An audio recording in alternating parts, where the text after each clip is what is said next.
자, 여러분 안녕하세요. 자, 오늘 우리도 역시 역사 공부를 한번 다 같이 한번 해보도록 합시다. 교과서는 188쪽. 해서 이번 시간에는 자, 조선 후기 정치 운영의 변화에 대해서 배울 건데 그 중에서도 조선 후기에 조선이 어떠한 이제 변화를 맞이하게 되는지, 특히 통치기구 면에서 그리고 조세제도 면에서 어떠한 변화가 있었는지를 한번 알아보도록 하겠습니다. 자, 먼저 들어가기 전에 우리는 여기서 말하고 있는 조선 후기란 정확히 무엇인지, 언제부터를 조선 후기라고 하는지를 알 필요가 있어. 자, 여기서 말하고 있는 조선 후기란 양난 이후를 말합니다. 여기서 말하는 양난은 뭐야? 그렇지. 임진, 외란, 그리고 병자, 호란. 이 두 번의 전쟁을 거쳐서 조선 같은 경우는 어떻게 됐어? 완전히 조선 땅 전체가 초토화됐죠. 황폐화되고 완전히 난리도 아니었어.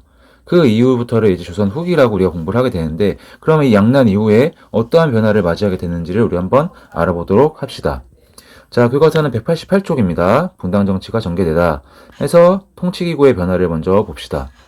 자, 통치기구의 변화. 자, 외란과 호란을 겪으면서 왕실의 권위가 낮아지고 지배층에 대한 백성들의 불만도 높아졌대. 자, 여러분, 당연하죠. 자, 외란 때 어떻게 했어? 일본군이 파죽 추세로 올라왔죠. 그때 당시 왕이었던 선조는 어떻게 했습니까? 백성들을 버리고 위주까지 도망을 갔죠.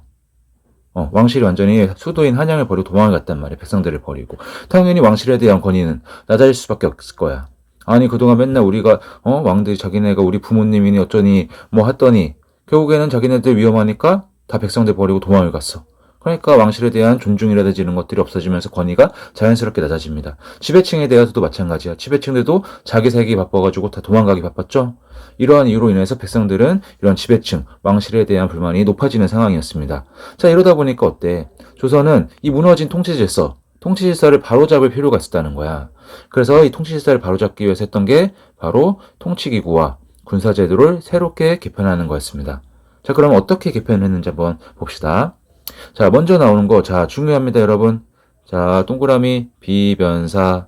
비변사 별표 하나 치자. 비변사.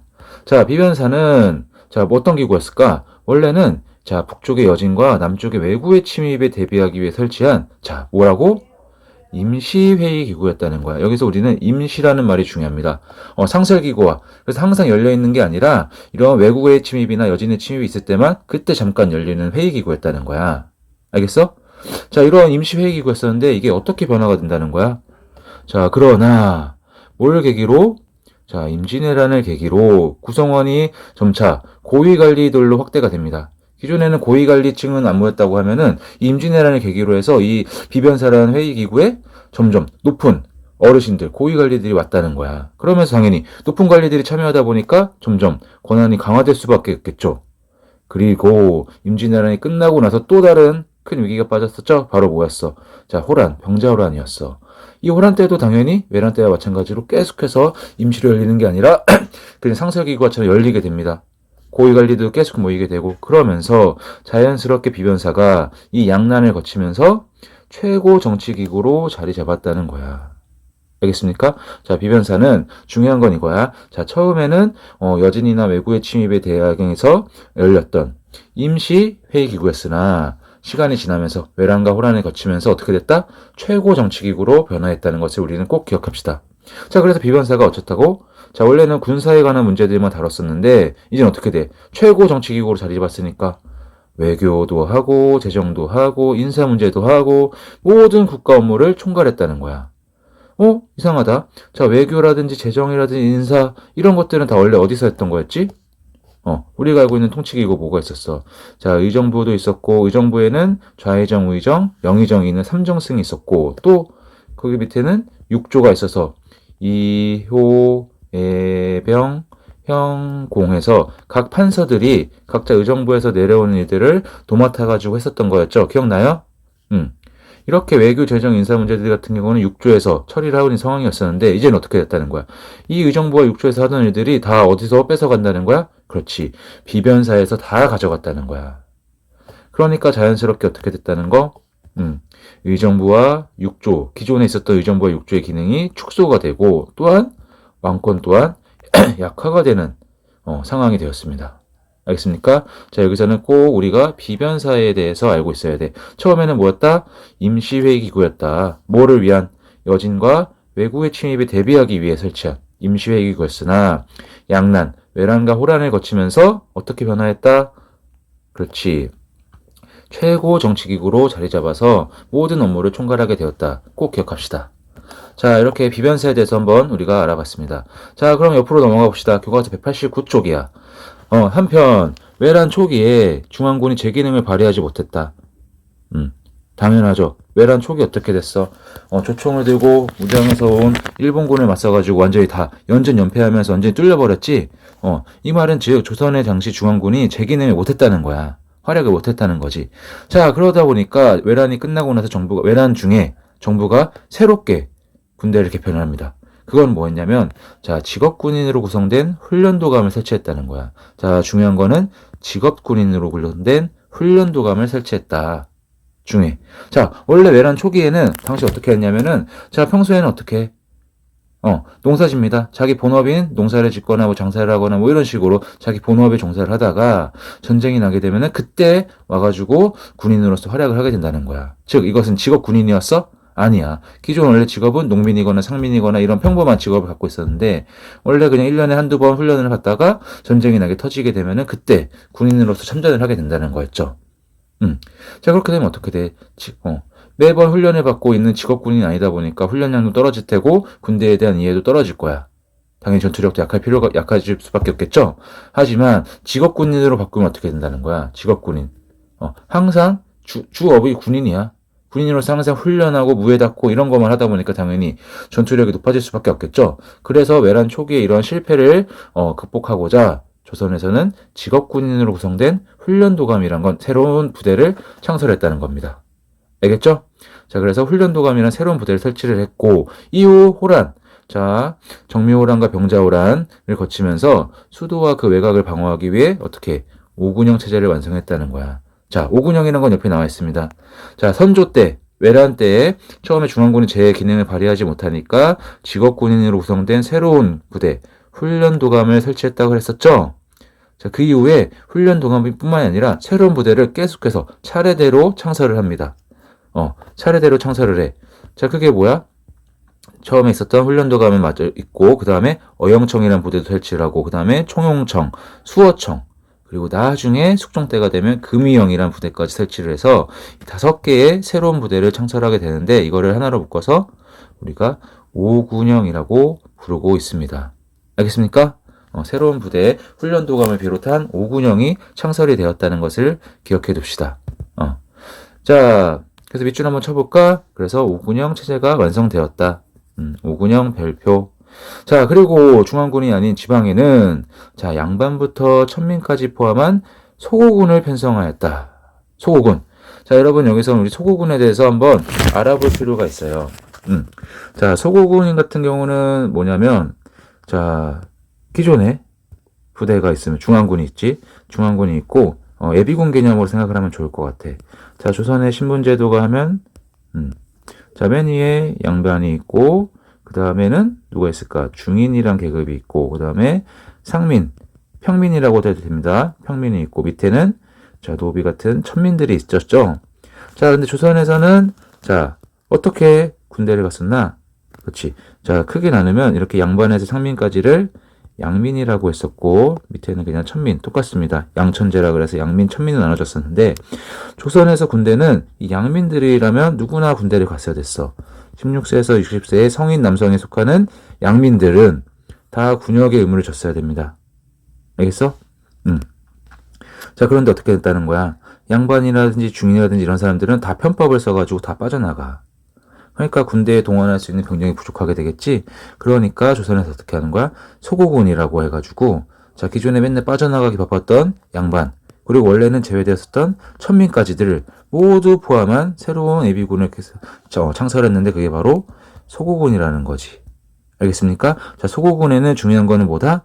자, 양반, 기존에 편법을 써가지고 군역의 의무를 지지 않았던 양반이라든지 아니면 원래 제외됐었던 천민들까지도 모두 속했던 게 바로 소고군이었다. 기억합시다.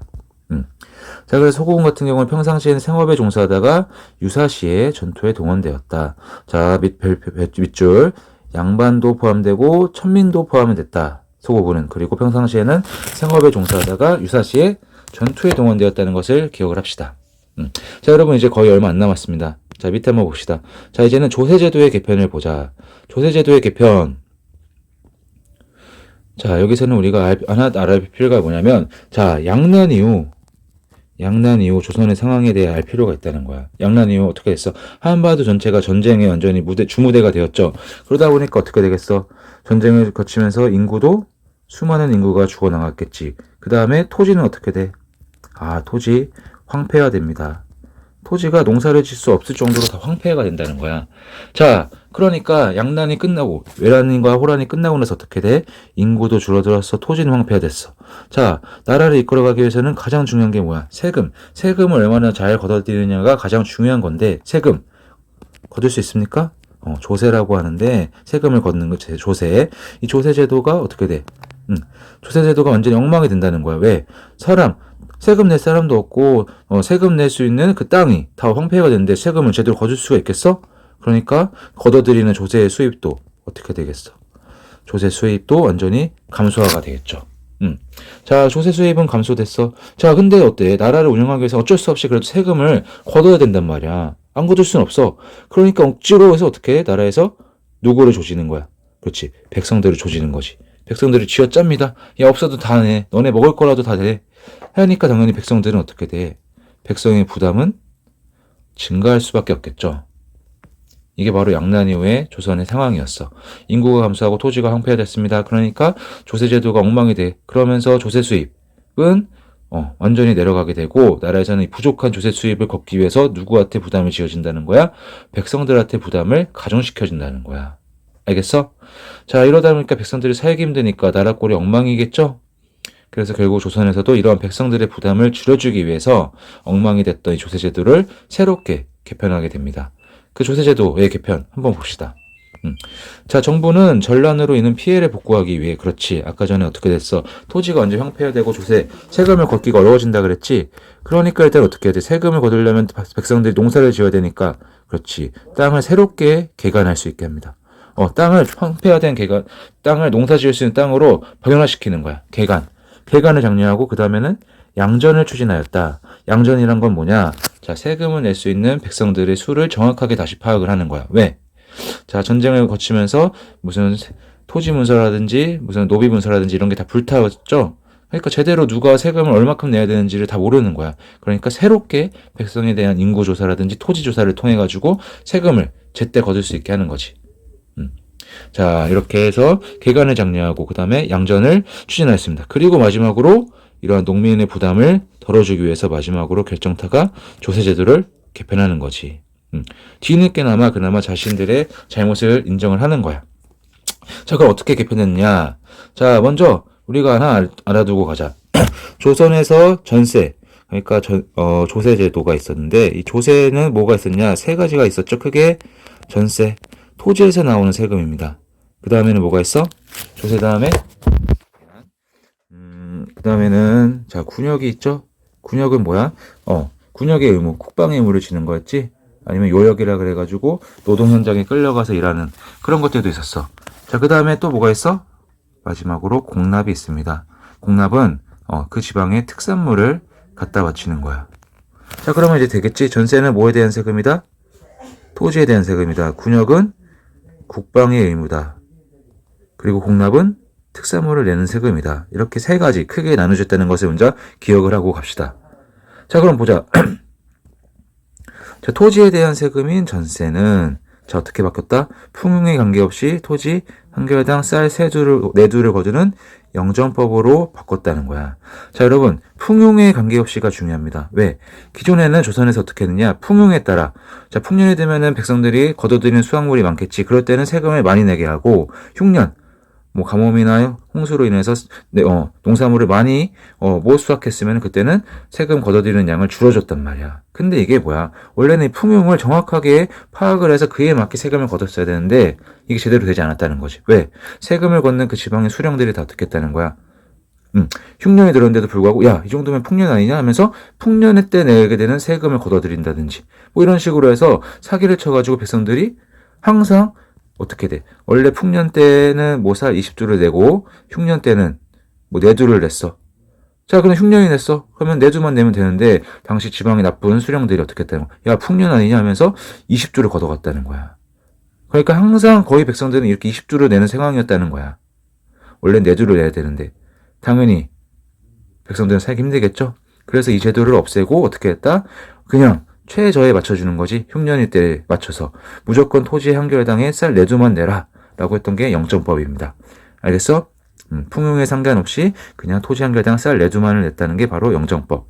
자, 그럼 그 다음에 공납을 한번 봅시다. 공납은 집집마다 토산물을 부과하는 거였어. 근데 이 공납에서 문제가 뭐냐면 지방에 그 특산물을 내는 거라 그랬죠. 근데 자, 뭐야. 자, 지도가 있으면은 자, 이 바닷가 지방에는 뭐 물고기나 이런 것들 특산물을 대테고 이런 육지 지방에는 뭐 돼지라든지 소 아니면 농산물 뭐 사과라든지 배 뭐 이런 기타 등등의 특산물 지방의 고유의 특산물들이 존재를 했을 거야. 자, 그러면 그 지방에 만약에 특산물을 갖다 바치면 되는데 이게 어떤 문제가 있었느냐. 자, 서울에서 특산물을 내라고 명령을 내려보내는데 자, 완전히 산골이야. 완전히 산골인데 야, 물고기 갖다 바쳐라 하는 거고 농사 지을 수 없는 땅인 뭐 이렇게 어촌에다가 어떻게 하는 거야? 야, 쌀이랑 돼지, 소 이런 것 좀 갖다 바쳐 이렇게 하는 거야. 그 지방에서는 아예 나지도 않는 거를 갖다 바치라고 하니까 어때? 백성들은 낼 수가 있습니까? 낼 수가 없어. 근데 또 어떻게 내야지. 안 내면 잡혀가는데. 그러니까 이때 대신해서 그 특산물을 구에다가 갖다 바쳐주는 사람들이 등장을 하는데 그들이 바로 누구야? 공인이라고 하는 그런 사람들이 등장을 했다는 거야. 박납이라고 했던 게 이제 유행을 하게 됩니다. 대신 내준다는 거야. 대신. 근데 이 사람이 어떻게 해? 이 사람들이 왜 괜히 대신 내주겠어? 공짜로 해주겠어? 아니지. 백성들이 낼 수 없는 것을 구에다가 대신 내주는 거죠. 그러니까 거기 수수료라든지 이런 거를 더해가지고 그 사람들에게 대신해서 내주는 거야. 그럼 백성들의 부담도 더 심해지겠지. 결과적으로는 이런 토산물을 갖다 바치는 게 어려웠다는 거야, 백성들은. 그러니까 나라에서 어떻게 하는 거야. 야, 그래, 우리가 그동안 실수했다. 나지도 않는 거 갖다 바치라 그래서 이 부담만 줬네. 그러니까 이제는 토산물을 바치는 게 아니라 쌀이나 옷감, 동전을 갖다 대. 그러면 우리가 그 돈을 받아서 그걸로 우리가 대신 그 전에 필요했던 특산물을 우리가 구입을 할게, 나라에서. 이렇게 하는 거야. 알겠어? 기존에는 나라에서 필요한 특산물을 백성들이 갖다 바쳤다고 하면은 이제는 나라에서 백성들한테 돈을 갖다 내라고 하고서 그 돈을 가지고 나라에서 직접 특산물을 구입을 했다는 거야. 그게 바로 뭐다? 대동법이다. 대동법입니다. 그리고 또한 대동법에서 중요한 거는 뭐다? 토지 한결당 쌀 12두를 냈다는 거. 알겠지? 아까 전에 영정법에서는 어떻게 했어? 토지 한결당 쌀 4두를 냈죠? 자, 그 다음에 특산물을 내는 게 대동법으로 바뀌는데 대동법에서는 쌀 12두를 냈다. 라는 것을 알아둘 필요가 있습니다. 알겠어? 자, 그리고 또 하나 중요한 점은 뭐야? 방금 저 뭐라 그랬지? 공납은 원래는 집집마다 누구나 특산물을 냈던 거였었는데 이거 어떻게 바뀌었어? 토지 결수를 기준으로 바뀌었다 그랬죠.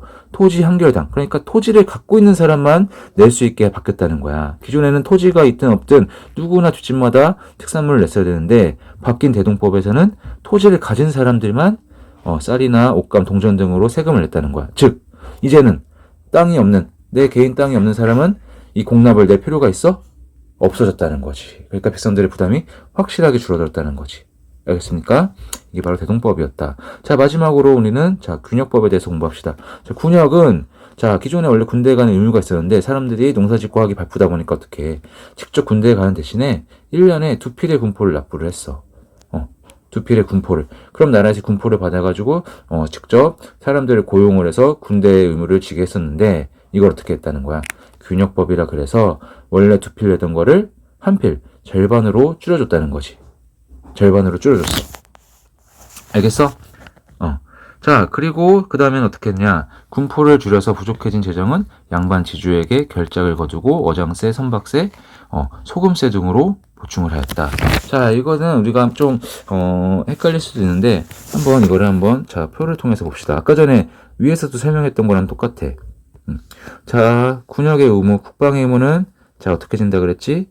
양반, 그리고 중인, 그리고 상민, 평민, 그리고 천민이 있었는데 국방의 의무는 원래 기존에는 양반, 중민, 상인 누구나 원래는 의무를 졌어야 됐어. 16세에서 60세에 있는 성인 남성들은. 근데 이런 양반들 같은 경우는 갖은 편법을 통해서 제외됐다 그랬죠. 그러다 보니까 이 양반이 기존에 내야 되는 그 세금에 대한 이 군역을 져야 되는 부담을 누가 졌다는 거야? 밑에 있는 중인이라든지 상민이 양빈이 원래 해야 되는 군역의 의무까지 짊어지게 되면서 부담이 더욱더 가중화됐다는 거죠. 그래서 이러한 부담을 줄여주기 위해서 실시했던 게 바로 균역법이었어. 자, 이제는 한 필만 갖다 내라. 그리고 자, 뒷풀 내던 거에서 한 필만 받으니까 나라에서 세금이 부족해지잖아. 그러니까 어떻게 돼? 야, 그러니까 이제는 야, 기존에 너희 의무 맨날 편파 써가지고 안 냈었지 양반들 하니까 이 양반 지주들에게 어떻게 하는 거야? 결작이라 그래서 이들에게만 새로운 세금을 걷습니다. 그리고 어장세, 선박세, 뭐 돈이 기존에 만든 사람들에게 기타 세금을 부과하는 거지. 이걸 통해 가지고 두 필에서 한 필로 줄면서 수세수가 줄어드는 것을 보충했다는 거죠. 알겠습니까? 옆에도 나머지 결작, 균역법 시행으로 줄어든 조세 수입. 왜? 기존에 두 필 받던 거를 한 필로 줄여줬으니까 당연히 나라에서 재정 수입은 줄어들 텐데 이거를 어떻게 했다? 자, 전국의 토지에 한 개당 쌀, 두두. 기존에 뭐 양반들 같은 거 세금도 안 내고 빠져나가게 바빴었는데 이들도 세금을 내야 됐다는 거지. 이게 중요합니다. 자, 이렇게 해서 우리가 조선의 조세제도의 개편도 배웠어. 자, 밑에는 대동법의 확대를 이끈 김용 나와 있는데, 자, 대동법의 확대를 기존의 양반 지주들 같은 경우는 반대를 했어. 왜 반대를 했을까? 왜? 자, 대동법 같은 경우는 아까 뭐라 그랬어? 토지 한 결당 쌀 12주를 내게 된다 그랬죠. 그래서 토지가 없는 사람은 안 내도 된다 그랬어. 근데 이제는 어떻게 해? 토지를 갖고 있는 사람이 세금을 내게 되니까 토지를 갖고 있는 사람들은 당연히 누구겠어? 양반이라든지 잘 사는 사람들이겠지. 그런 사람들은 이 대동법을 반대했다는 거야. 왜 우리가 세금을 더 내야 되냐 하고 했는데 이 김용이라는 사람이 앞장서 가지고 백성들을 위해서라도 대동법을 실시해야 된다라고 주장을 했다는 게 나와 있습니다. 자, 이렇게 해서 우리가 오늘은 통치기구의 변화와 그리고 조세제도의 개편에 대해서 공부를 해봤어. 자, 다음 시간에는 뒤로 넘어가서 190쪽 붕당 정치의 전개와 변질에 대해서 공부를 해보도록 하겠습니다. 자, 오늘도 수고했습니다.